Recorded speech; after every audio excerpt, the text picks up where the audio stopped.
All right. And Now let we're me recording. Yeah, good, just, good, good.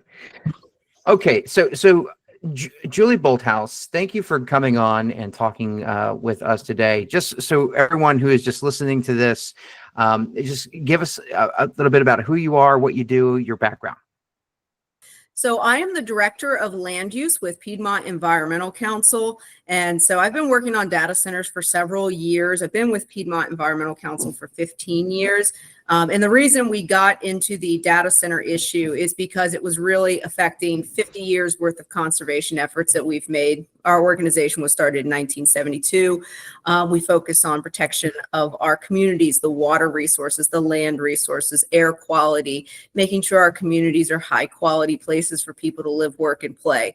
And so everything that we've been working on, we feel like is under threat by the different tentacles of this data center demand. And so we really couldn't avoid it. And that's why we've become so engaged in it, with the largest data center market in the world located here in our region. Yeah, and it's only growing because, I mean, just leading up to this week, we've seen approvals for even more data centers coming into our area in Prince William County and the surrounding areas. And so, but what we've seen is the release of a report from the Department of Energy, the AI Data Center Demand Growth Report, and outlines some alarming things when it comes to power demand, especially for our area, and it outlines some red flags between now and 2030. And specifically, it says that the area in which we live in, served on the grid, if you will, served by PJM. We live in the PJM South District. Every day is a school day. I'm just learning all this now.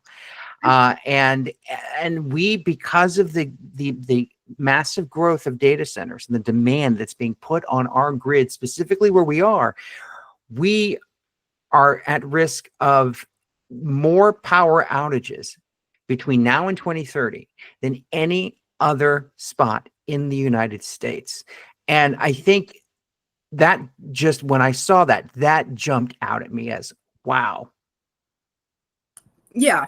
It's alarming, but the reason we're at that much risk and the reason our area shows up so red is because this is a crisis by contract. It's actually not an energy crisis. A lot of people have used that phrase. We're in an energy crisis, and we're only in an energy crisis because our utilities and the data center industry have agreed to contracts without any state oversight, without any review by any state agency to determine if that actually made sense for our grid, if that was really affordable for the ratepayers. I'm sure you're following a number of the news stories that have come out from the Wall Street Journal and the Washington Post about how our rates for energy are going up, and not just in Virginia, but all the way up to New Jersey, all the way out to Ohio, West Virginia.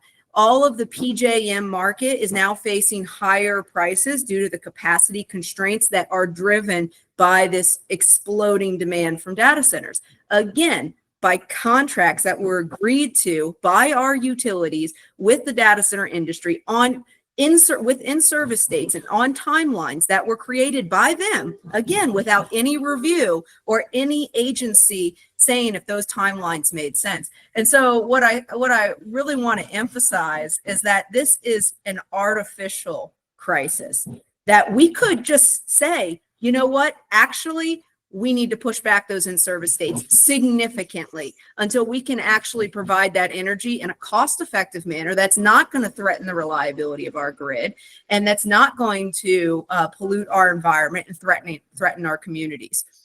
That's something we could do. We just have to make the decision to do it and stop letting the tail wag the dog. Stop letting this industry and our utilities basically lock the entire community into this situation.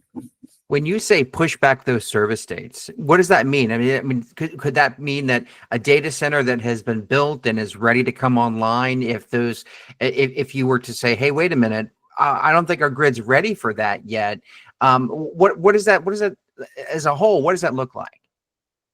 So what that looks like is pushing back those in-service dates for providing the power. So there is 40 gigawatts of power under contract, under different levels of contracts right now with Dominion Energy and the data center industry. And so the ones that are closest to, we've got buildings already built and they're waiting for power, those would probably not be the ones that we would push back immediately. The ones that we would likely decide to push back if we did this in a structured and organized manner would be the ones that are not already built, the ones that are further down the line. But that way we don't get into a situation, because if we don't do that now, if we don't decide, we need to push back those in-service dates, there's no way we can actually meet this demand without threatening grid reliability, without ratepayers paying an arm and a leg. If we don't do that now, then we're going to be in a situation where we are going to have this crisis that we've all apparently been signed up for. So this is our opportunity to do it. And we would have to select, I was just thinking, we need to make sure that we push back the ones that are not vested. So what I was getting at, sorry, I lost my train of thought a little bit, but what I was getting at is that if they start to build those other buildings that aren't started already, then they become vested, and then it becomes harder to push back their in-service dates. And that's why we need to make that decision now before they build any more buildings that we really can't power for another 5 to 10 years. Well, but I don't really see that.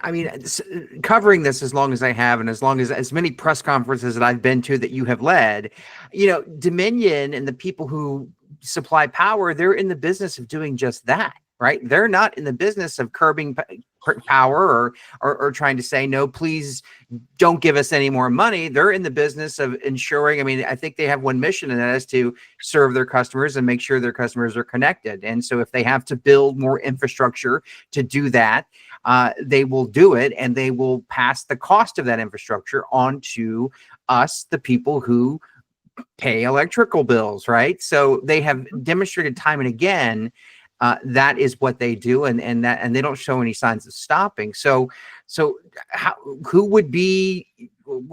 How would this happen? This delay of bringing these things online?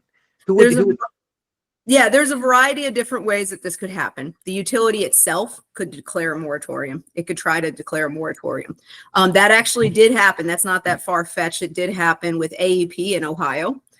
Their utility said, we cannot provide power right now because it really is going to threaten the reliability of the grid. You could have FERC step in and decide, this is actually out of hand. We need a moratorium. We need to pause this.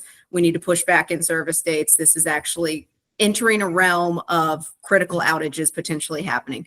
And FERC is, I'm going to stop you. Use an acronym. Federal Energy Regulatory Commission. Gotcha. And then the SCC, the State Corporation Commission, they could also push the utility. Right now we have a rate case happening where we could actually put the cost of all this infrastructure more in on the backs of the actual data center industry instead of on the rest of the customers. And that would also slow down the industry, because if they had to pay for their own transmission lines and they have to handle the additional commitment of a longer term contract and minimum charges, they may decide to reduce the amount that they've asked for. Maybe instead of 100 megawatts, they're like, I'm not actually sure we're going to be able to do 100. Let's do 50. Because right now it's too speculative because there isn't those kind of constraints. And then you also have the potential for the state legislator to step in and declare a statewide moratorium, or to require the utility to push back those in-service dates to be more reasonable due to the threat of outages in front of it and due to the increasing rates that are happening now and are going to continue to get worse if we don't slow this down. So what are the chances of somebody taking this report, a politician, somebody who has some sway within Dominion and the regulatory agencies, and saying, hey, look, the data in this report from the Department of Energy shows that especially in Virginia, especially in our area, the sky is falling. Mm-hmm. We need to produce more energy. We need to build more electrical plants. We need to push harder for nuclear energy. What are the chances of this somebody using this report to justify the production of more energy, including nuclear. And what's your take on all of that? I mean, is that something that Virginia needs? Have we been lagging on producing more energy and finding more energy source? Have we not kept up with the demand as a state? I would say that up until about 2020, the demand was flat. And what we should have been focusing on is getting our existing system upgraded. We should have been focused on advanced conductors. We should have been focused on transitioning over to renewables, getting off of fossil fuels. And that's kind of what that's what the environmental community was pushing for. And we were starting to see a little bit of that change happening. But then as the energy demand started to skyrocket, all of a sudden the new solar we were bringing online, because we were building utility scale solar, we are building utility scale solar, and the new transmission lines we were building were all just barely keeping up with the demand. Instead, we were on a treadmill. So instead of actually making progress towards enhancing our existing infrastructure and bringing it up to the 21st century, we were actually barely keeping up with the demand that was in front of us. So going back to the first part of what you were asking, though, is this, I forgot what you were asking. Is someone going to use this report to justify more power? They are. Yeah. You think that's going to happen? Exactly. Yeah, so that's what this report, I would say, is intended to do. This report is really to try to, declare an energy emergency. It's consistent with the executive orders that were declared by the federal administration to fast track. You just had the AI action plan, fast tracking infrastructure, build as much as we possibly can, focused on fossil fuels. And I would say, again, that is not what we should be doing. What we should be doing. So what this is going to do is for communities, it's not just nuclear, it's gas, it's pipelines, it's air pollution. They're going to start running these generators more frequently, that are on site, the backup generators that are already located. And just as a side tangent, we have over 9,000 diesel generators now permitted in Virginia, and the vast majority are in Loudoun County and Prince William County. And so that's massive air pollution if they start to run those during peak demand times. So you've got all of that is going to be deteriorating our community to meet this artificially created energy demand crisis. Like, I don't know about you, but my lights are doing pretty good. The only outages that I've seen are from trees falling on distribution lines. It's not a generation issue. It's only a generation issue for the world's wealthiest companies that are trying to build out AI, that are trying to build out their data center infrastructure and need a town's worth of power per building to do it. I think it's important to call out, you said that diesel generators will kick on during peak demand. That doesn't necessarily mean the power has to be out. That could also mean that the power is up and running just as it normally is, but demand is really high, so they need additional power to fuel what's the operation of those data centers. So they could be used at various times. It doesn't necessarily mean there's a storm and the power goes out. And so that's actually a change we saw just at the beginning of January. The EPA, actually maybe it was April of this year, EPA did a reinterpretation of their policies, and they decided that backup emergency generators can now run for 50 hours for demand response. And so I'm not completely sure how the DEQ here in Virginia has reacted to that and how they are basically explaining that to the data centers. Like, are they able to now sign up for demand response, or are there additional Virginia regulations that are preventing them from doing that? I'm not completely sure, but with the executive orders, I would think that they're probably able to do it now. And I've heard anecdotally that others have seen Digital Gateway, Digital Realty, and other companies running their generators for what appears to be demand response, basically between the periods of, I think it was June 23rd to June 25th is when people have said that they're running them. You mentioned Digital Gateway, and that is the elephant in the room. That's the one thing that everybody's talking about, and we haven't talked about yet. So this is the Prince William Digital Gateway. It has been approved to be built next to the Manassas National Battlefield Park. If it is constructed, it will be the world's largest data center campus. I forget how many tens of thousands of data center square footage that there will be. You probably know that more better than I do. Yeah. And there are groups trying to put up a legal fight and have been doing so since this thing was approved in 2023. Just give us an update on this project and remind me, are you one of those groups that are fighting this data center campus that will be the world's largest should it be built in Prince William County? So first of all, let's take a step backward. It was the world's largest proposed data center. Now it's like we've gone from the elephant to the mammoth, because now we've got data centers like the one over in Texas. I don't know if you heard of I think it's called Colossus or something, but it's supposed to be an 11 gigawatt data center campus. Wow. In Abilene, Texas. So now our little 22 million square foot data center campus here next to the Manassas National Battlefield looks quite quaint. Basically, I'm just emphasizing it is a huge proposal and it's going to have absolutely huge impacts, but I'm just emphasizing how out of control this has gotten and how it has escalated to the point of an 11 gigawatt campus. So Digital Gateway is estimated to use about 3 gigawatts once it's built out with its 22 million square feet. That 22 million square feet is about half the size of Data Center Alley. If you've been up to Data Center Alley, that's a lot of data center space. So it's going to be huge. I think it's like 37 buildings or something and 14 substations. There's going to be transmission lines all over it.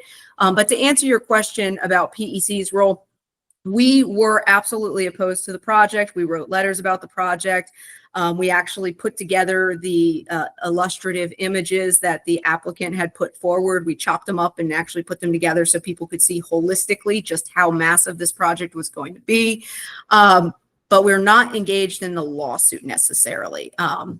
We're hoping they win, and we're very supportive of their efforts, but we're not actually participants in the lawsuit. And the lawsuit, just for those who may not be familiar with it, the neighbors who live or would live next to this incoming data center campus, they are suing because they're saying the county government, the Board of County Supervisors, improperly advertised the public meeting in the Washington Post. They didn't give enough lead time, is what their argument is. Mm-hmm. For residents to know, hey, this meeting is going to happen. They're going to make this life-altering decision when it comes to the lay of the land, the neighborhood, the aesthetic of your entire property, and obviously the power in your neighborhood. So, and we're still waiting on a decision on that, and so we'll keep waiting. Yeah, I think part of the issue was they were rushing to try to get done before that December end of the year, before some of the supervisors were going to be switching seats. And so because of that rush process, they made some mistakes. You know, you brought up Texas, right? And I know Texas is big and flat, especially the western part of Texas, and Abilene, as you get out that way, kind of, the landscape changes. The data centers, computers, AI, we're just on it's AI is emerging, right? And so there is no one, I don't think anybody in their right mind who's going to say, hey, this is all going away next week, so don't bother with it. This isn't all, it's not going to be around soon. I don't think that's going to be the case. So we have to have data centers to power this growing and emerging technology.